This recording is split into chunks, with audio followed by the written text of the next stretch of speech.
If you were standing in this very spot 2,600 years ago, you'd be facing an immense bank of gleaming white chalk up to 2 meters high, running from the south right across the path in front of you. You're at the northeastern corner of what's known as a unival at Hillfort. This means a single bank with a ditch on the outside would have wrapped around this hilltop in the early Iron Age, enclosing a space the size of 10 football pitches at the summit of Ditchling Beacon.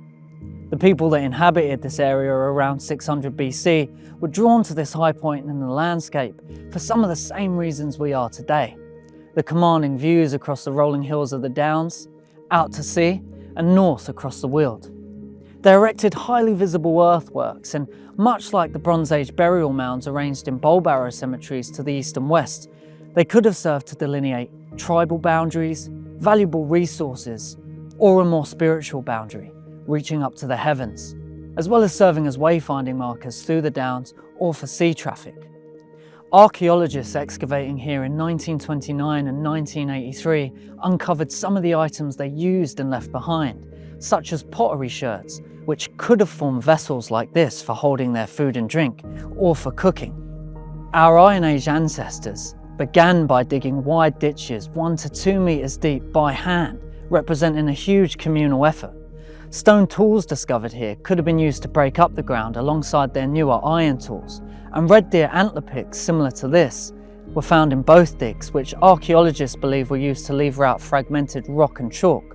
Finally, they would have employed the shoulder bones of deer and cattle as shovels to mound up material from the ditch to form the ramparts.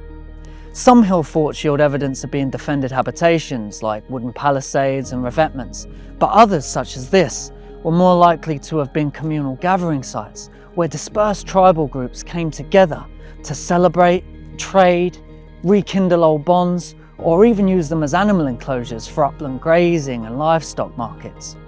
If you take the southern path on your left, you will discover a large section of the Hillfort's bank and ditch, which is still visible in this protected landscape. They are the surviving parts of a massive prehistoric engineering project that bound an Iron Age community together in a common cause. Much like today, people drew meaning from being connected to place. And as you walk in the footsteps of those that came before you, it's amazing to consider what evidence of their lives remains beneath your feet.